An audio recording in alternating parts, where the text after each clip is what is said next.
Oke, teman-teman, para penonton, penduduk media sosial. Hari ini kita ada di musim-musim politik ya.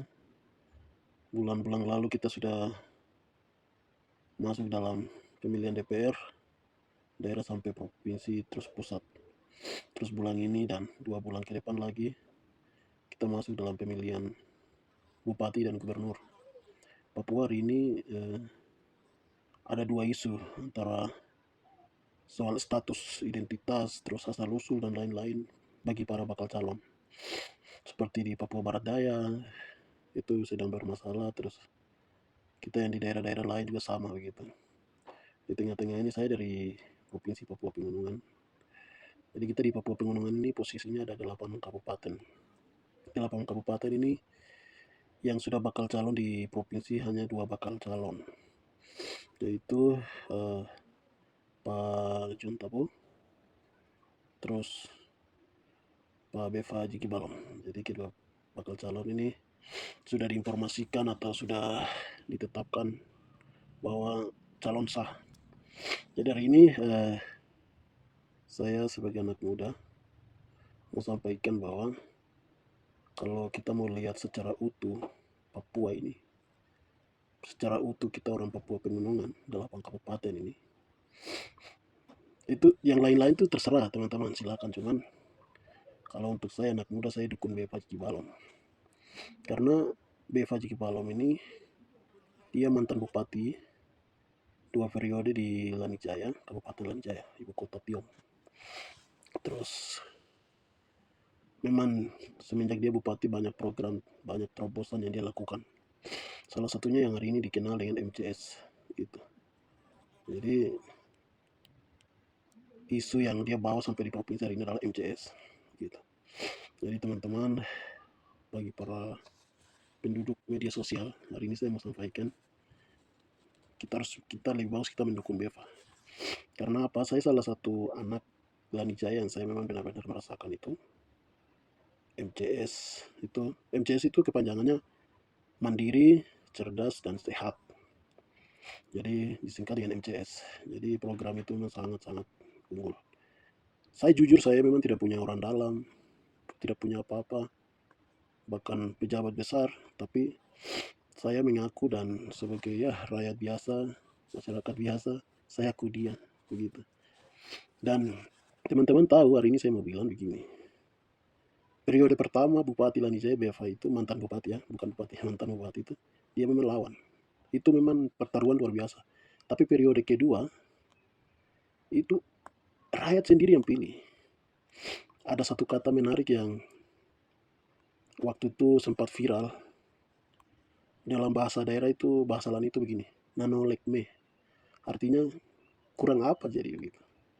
Dan kata itu atau bahasa itu yang pertama kali bilang itu masyarakat sendiri. Masyarakat memang benar-benar periode pertama itu mereka merasakan betul. Karena begini teman-teman, apa periode pertama itu awal-awal dulu kan masyarakat pada umumnya tuh pikir begini, untuk beras, uang itu masyarakat pikir itu untuk pegawai negeri, orang yang sudah sekolah, orang yang kerja di kantor saja yang bisa ambil gitu, bisa terima. Pergi ke ban juga mungkin orang-orang yang berpenghasilan tinggi, yang sekolah tinggi bisa antri di ban. Kenyataannya tidak. Bupati bilang kamu harus bisa. Mantan bupati, masyarakat tiap bulan terima beras, tiap bulan terima uang. Waktu itu saya masih mahasiswa, saya kuliah di Jayapura, jadi saya lihat, saya 3 triwulan tuh saya terima 1,5 juta. Waktu saya sakit, saya pernah operasi kaki di rumah sakit 2 kali itu tanpa saya bayar apapun, dengan ruangan yang memang dijamin, makanan juga dijamin. Sampai selesai saya pulang, hampir 3 hari di rumah sakit. Saya hanya masuk, kasih tunjuk KTP, selesai semua, saya pulang. Tidak ada apa-apa di situ. Dan saya yakin kalau mantan bupati ya Beva, kalau dia jadi gubernur, besok dia akan bawa program itu dan dia terapkan itu, cara itu. Karena mau bilang pemimpin-pemimpin sampai ini tapi tidak ada punya konsep gaya main seperti begitu tidak ada.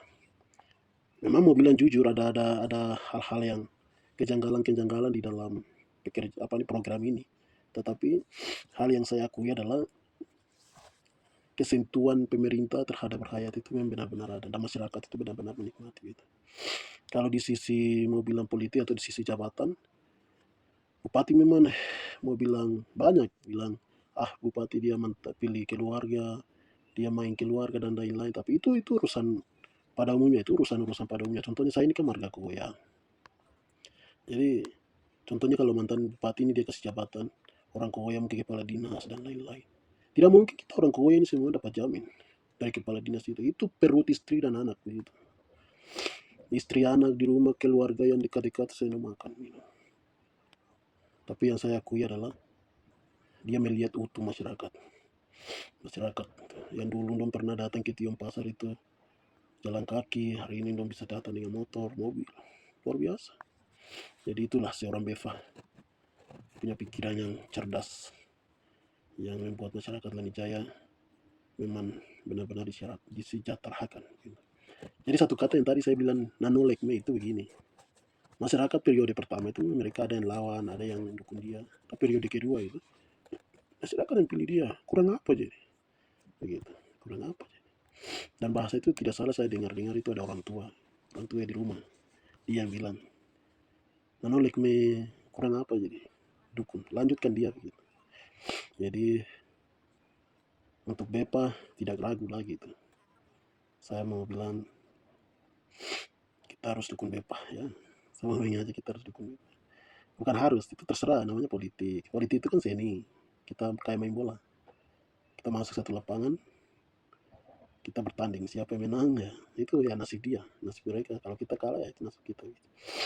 Tapi hal penting yang saya mau bilang di sini seperti begitu teman-teman. Jadi buat warga penduduk media sosial yang nonton saya punya video ini, kalau mungkin Anda tidak sepakat dengan pemikiran saya, ya silakan juga, itu kan politik. Kalau ada yang setuju dengan pikiran saya, mari berapat. Kita dukung Bupati Beva, mantan Bupati, minta maaf Bupati terus, mantan Bupati Lanijaya. Besok dia pimpin gubernur, gitu. Supaya dia lihat utuhnya masyarakat yang ada di pelosok, daerah-daerah terpencil, daerah-daerah yang tidak bisa jangkau, begitu.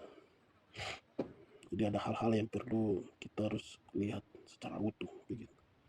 Dari ini jangan anak muda, ya, kalau mau lihat masa depan 5-10 tahun, 20-30 tahun baik, kita pilih orang yang mana, gitu.